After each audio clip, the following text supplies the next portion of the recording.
So welcome to the Vector Lab channel. Today we're talking to Tom about a project where he built a real-time app with moderation. But before we dive into it, Tom, can you tell us a bit about yourself and your role? Yeah. Hi, nice to meet you guys. So I'm Tom. I'm a solutions architect at OpenAI, which is a technical role. It's quite a broad role. It's basically helping customers use AI, um, being an AI advisor, and just kind of unblocking lots of steps in like the technical process. Amazing. So, Tom, let's go a little bit deeper into the use case we're going to discuss today. So, can you explain a little bit in a nutshell, like what does this real-time solution do?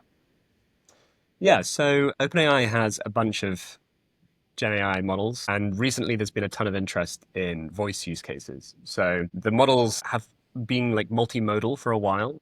It's not commonly known because OpenAI is bad at naming things, but the O in the model names is omni, which means multimodal, so they can accept image, video, audio, as well as text. But recently we released a real-time voice model where you can basically do speech to speech, and you can, in a very low latency way, you can send audio bytes and get audio bytes back. And so we've got a lot of customers who are interested in using that for like automating customer service or enabling like voice applications. But there's some challenges. There's some like unique technical challenges when you're working with voice. And so this app is kind of like a reference architecture to show it's not perfect, but it shows some of the ways in which you can work with voice and some of the like common patterns, basically. So, question, does this mean then that we don't transcribe to text at all? So our models actually, we do transcribe the text, but you don't have to, right? So you can turn it on and off. By default, it streams just the audio, but it's useful, as we'll see, to transcribe it at the same time. So actually, in practice, you get both the transcript and the audio back at the same time. Amazing, thanks. Should we jump into a demo right away? Sure. Yeah, let me just share my screen. So this is the app. We'll dive into like the architecture later, but now I'll just show you kind of the basics. So we've got this kind of configuration panel on the left-hand side. There's three sections. This is the general kind of config. So there's two different ways you can connect to our real-time model, WebSocket, WebRTC. I'll talk about those a bit later. You can choose basically between two different voice models, and you can choose between different transcription models. This is just a demo, so I've pretended that this is a mortgage advisor from NatWest Bank. There's no like affiliation with NatWest here. This is just like a demo. I found some documents, public documents, which I'm using for this. And I've asked it to, I said there's a tool it can use to actually look up some documents. And then you can choose various voices. The file section, so I mentioned I found some like public documents about mortgage policy. So there's a little kind of interface here to upload those files to OpenAI. We have like a file vector store service where you can basically attach files and we'll vectorize them. For people not familiar with that, it's essentially a way of searching the documents so that you can give it a query in natural language and it finds the sections of a document that are most semantically similar, basically. And there's moderation, which we'll talk about in a moment. So you can either send messages by text. So, hey, how can you help me? I can help you with any questions about NatWest mortgages. Whether you're looking for information on mortgage products, interest rates, repayments, or any policy details, just let me know what you need and I'll guide you through it. So I'm going to mute the site for the rest of the demo because it's quite distracting. But every time you see text here, it's being spoken aloud as well. Hey, what's your specific policy about mortgages for self-employed borrowers? So you can see it actually called a tool there, and it did like a lookup. So we can also configure it so that it'll read the results of the tool and reply. I'll talk about how function calling works in a minute. But essentially, you can kind of choose various modes, so like microphone or text, and it's kind of opening a connection to our server. And down here, we've got like a log of all the events that are being sent back and forth. So that's kind of the basic functionality. The reason I made this app specifically was to talk about moderation. So when you're working with AI, it's very important to have guardrails in place to ensure that, you don't say anything undesirable, nothing, rude or violent or even just off-brand. And it's a bit easier to do that with text than it is with voice, primarily because if you're putting this in front of a real customer, that low latency, like natural conversation is essential. And moderation, like basically checking the response you get back from the AI, takes a bit of time.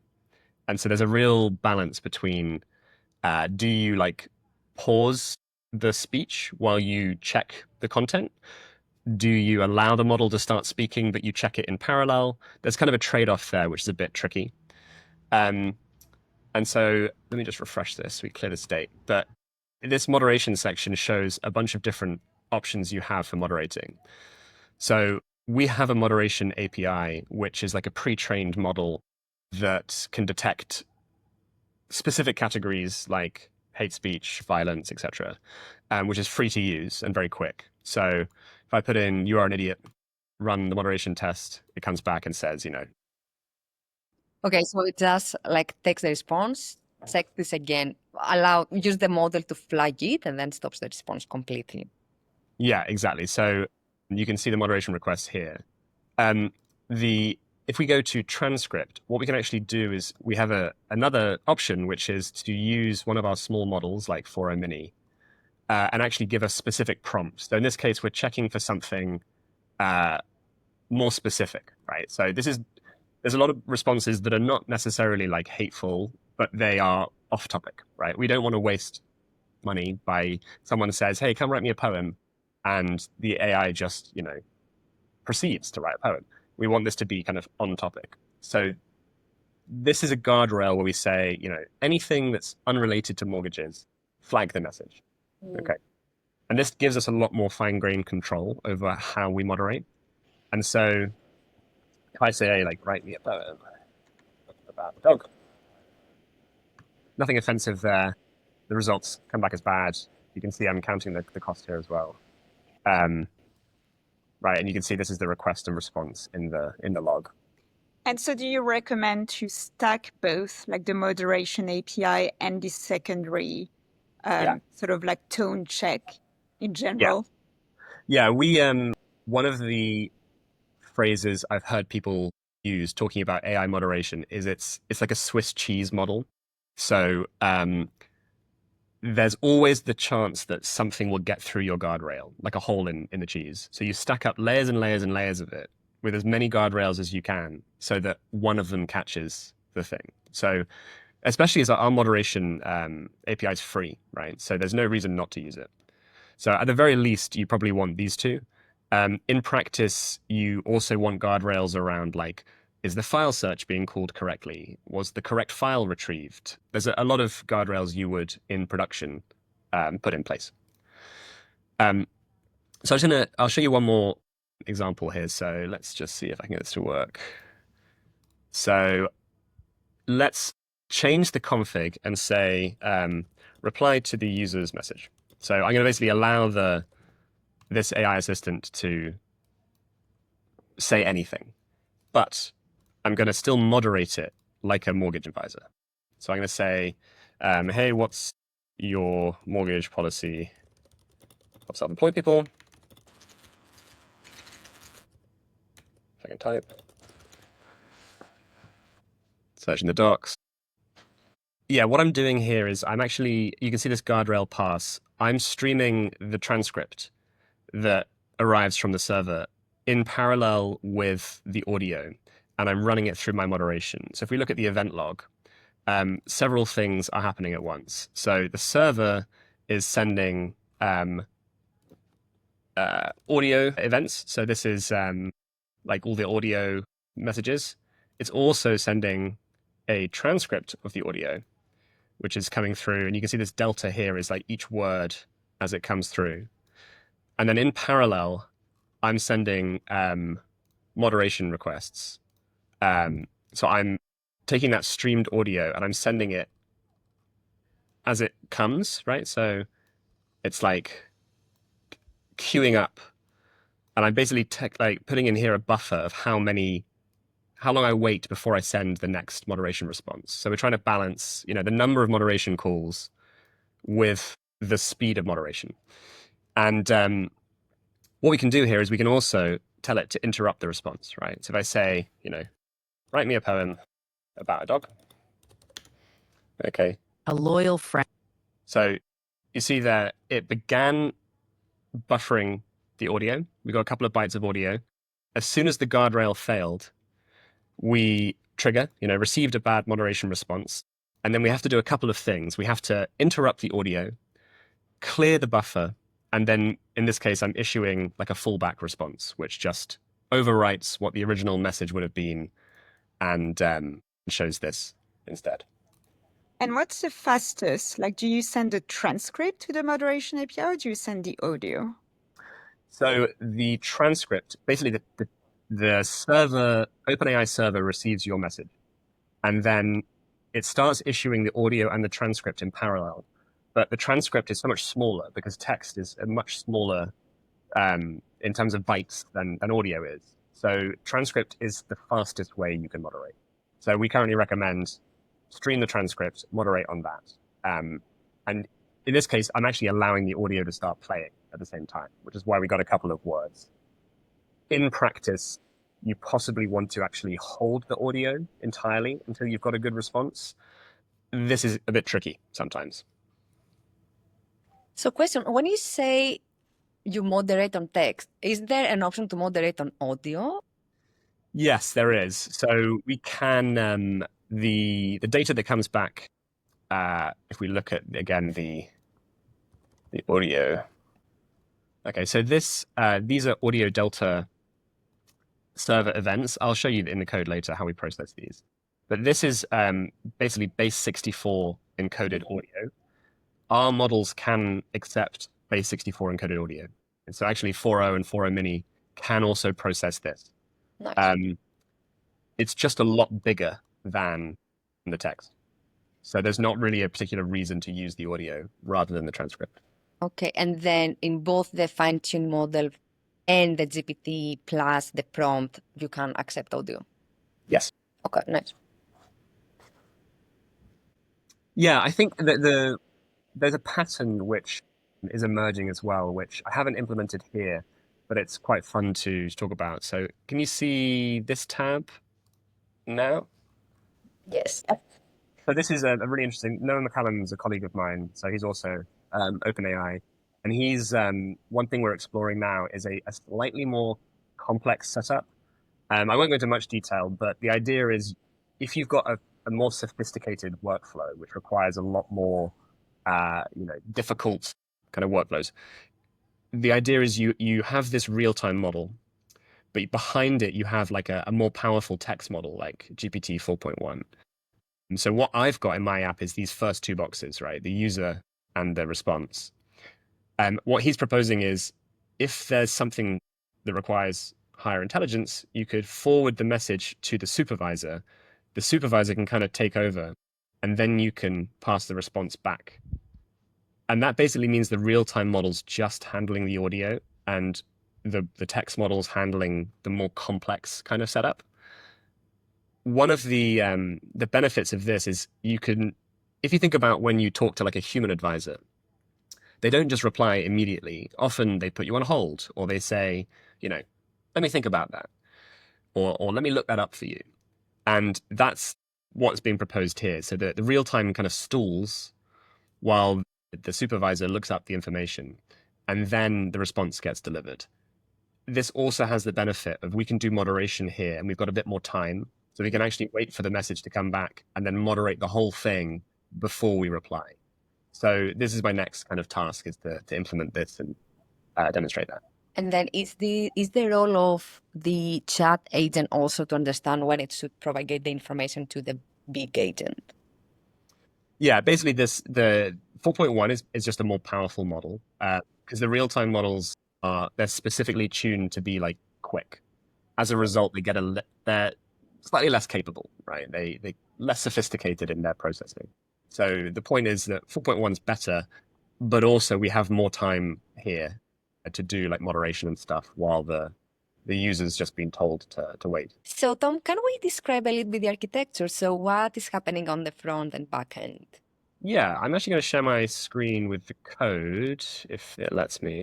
So I won't go into huge amounts of detail.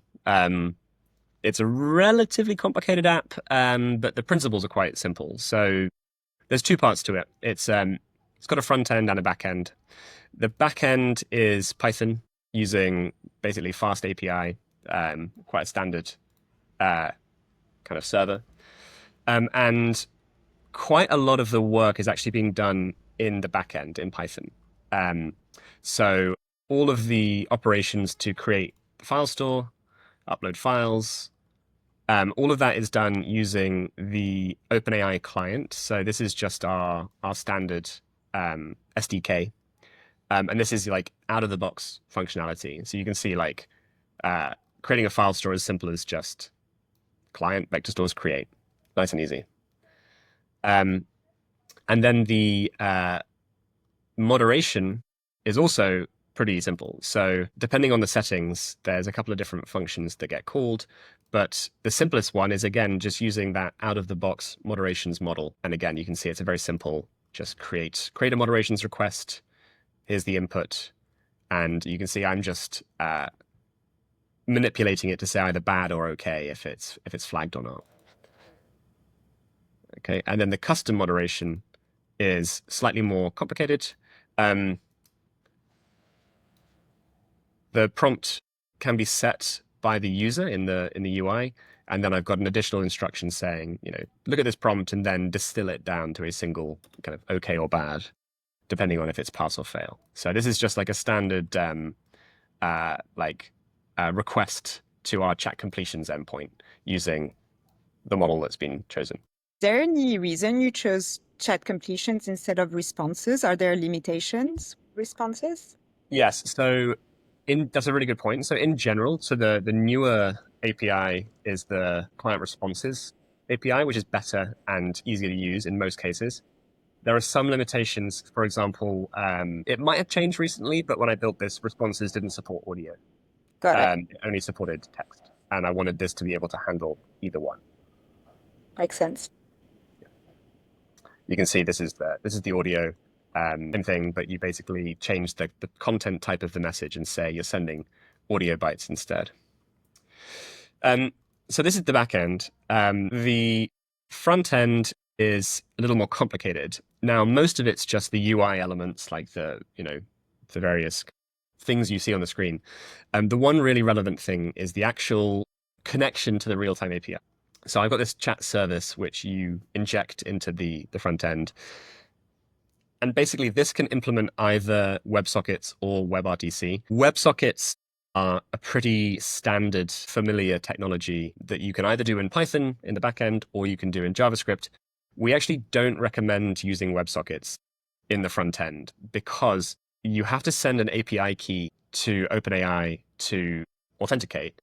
If you use WebSockets in the front end, you're actually exposing that API key to the browser, which is very insecure. So this is like a demo, but do not use WebSockets in the front end. It's not safe.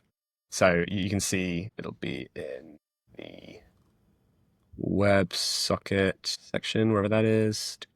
Initialize WebSocket. Essentially here, you can see we have to add a header basically to the request.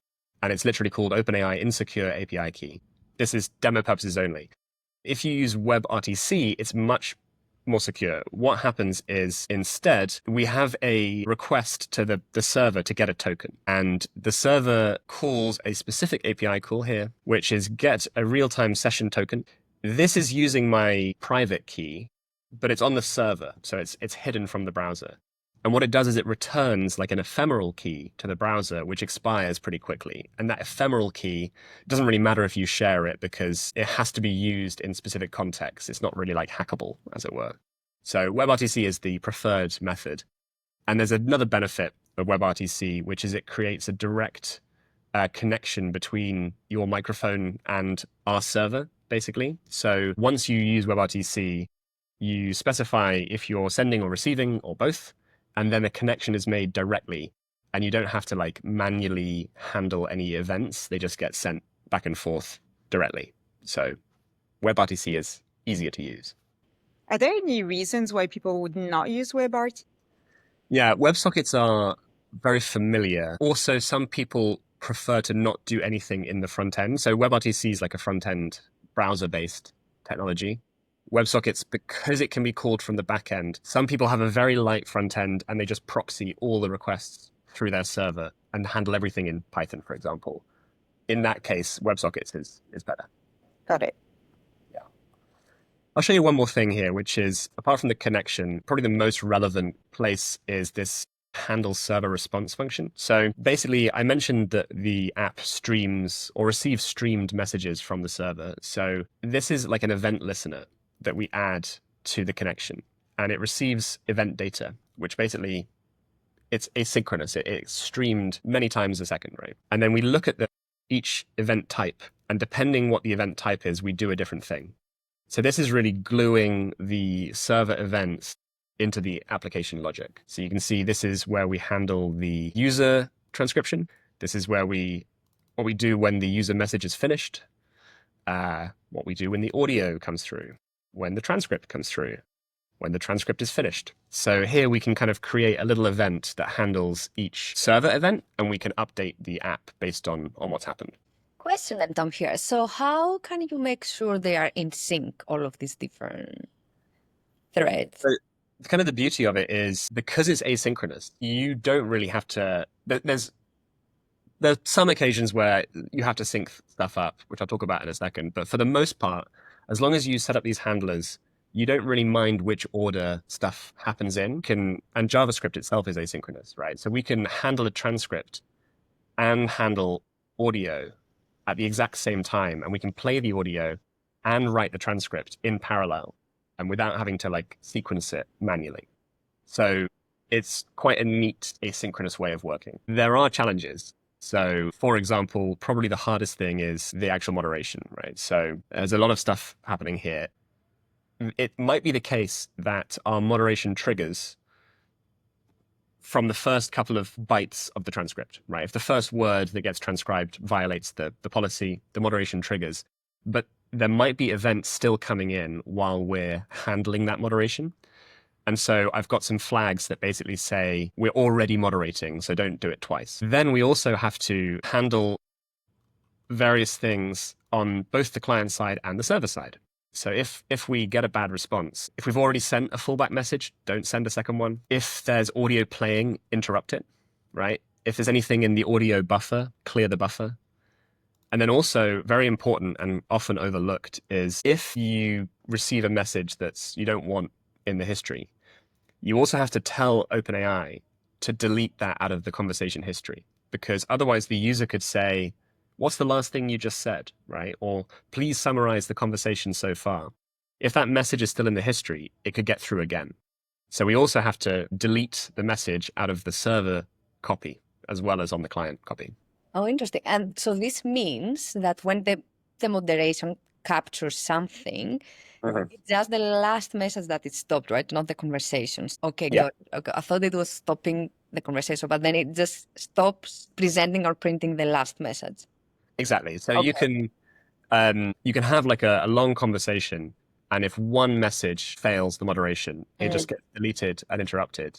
The Okay. rest of the conversation is not affected. Okay, sounds good. Actually, I should probably talk about the next thing, which is there's a lot of talk about MCP servers. So for people who are not familiar, MCP stands for Model Context Protocol. It's like a standardized way of writing functions and tools for AI models to call. Right now, I'm not using MCP. I'm just, if there's like a lookup that needs to happen, I just handle it myself. So I just search the docs and return the response. It looks like we're converging on a standard way of doing this, where you have a server with a list of tools, basically create like a standardized interface for how to call these tools, and then you basically tell the agent what tools are available. And the reason this is powerful is because this MCP server could be anywhere, right? It could run on my computer, it could run on a a third-party server. Maybe there's various tools that various third parties provide. I could put them all in one place. And so this is like a standardized way of letting agents communicate with various functions. So this is quite powerful. So in this case, then, what would we expose as an MCP server? So this is running it locally. So this is just literally running on my laptop. I haven't fully implemented it here, but what it would look like is this is using our agent SDK, which is another software development kit, slightly different from our standard API. But here you can say create an agent, and you simply give it a prompt and you specify one or more MCP servers. Okay. And then what this will do is, as it's running through its instructions, if it detects that it needs to look up a tool, it will call the MCP server list tools function, see what it's got available, execute the tool, and then continue running. So it's like a very simple way of handling kind of tool calls. Does that answer your question? Yes. So I guess like the vector sets component at this case will be a tooling to this server. Exactly. Okay. Yeah. So I would take the this function, basically add a tool decorator, add it to the list tools function, and then the agent can just call the tool and return. And so just a question, a little bit irrelevant to this. So when you said that there is we're converging to kind of using MCP servers for exposing tools and these things, is this like you see customers asking for this? Yeah. Where it's coming from? Okay. Yeah, it's AI's moved so quickly. I think we forget how new it is. Like we're really in the first kind of couple of years of this technology existing. So inevitably, I think standards emerge, which people start to adopt. And like the more people adopt the standard, the more it incentivizes other people to adopt the standard, right? And I think what we'll see is just as companies provide APIs, like standardized ways of calling things, they're going to start providing MCP servers so that AI can interact with them as well. Yeah, there are challenges is what I was about to say, which is the first big challenge I see is there's no security inherent to MCP. So a good analogy is when you look at a website, you use HTTPS, and the S stands for secure. And before we had that, we just had HTTP. And basically what that meant is you could get directed to a malicious site that could steal information or send you somewhere you weren't expecting. And the S means that there's a certificate on that website which has been verified. We don't have MCPS yet, but I'm assuming it will happen, which is basically like, how do I know if I call an MCP server, it's from a trusted source? So there's like definitely more work to be done. Yes, as companies, people, whoever start exposing kind of the servers, that is going to be massive. I'd say this is kind of not a perfectly solved problem yet. And there's definitely a lot of work being done by people like me, but also by our product team. So one of the interesting things about working in AI is as we learn from customers, like how they want to moderate, what kind of instruction following the model needs to do. There comes a point where we can pass that information back to the product team and they can train the models to be able to actually do this stuff out of the box. So some of the stuff that currently requires custom moderation, soon, some of that you can just put in your prompt and the model will be much better at following the instructions. So it's an interesting and very evolving space, I would say. Yeah, in practice, lots of companies like banks and things will have secure ways to like call APIs and AI. And often it's going through several hops, right? It's often going through like, they might have their own API gateway. They may be on premise, so that it's like in a data center, and then it's got to hop out to our network. There's lots of places where data can get lost or like packets can get delayed. And so in production, you will want to also make sure you're monitoring, like, did you receive a transcript for each message? Did you receive audio for each message? If one of them got lost, you probably need to do a retry. There's various considerations because with real-time voice, like if a word gets dropped or if the network quality goes down, you will notice like quality deterioration. Whereas with text, it's a bit easier because text is so small. You often just don't really drop any packets. Thanks, Tom. Nice and quick. Thank you, Tom.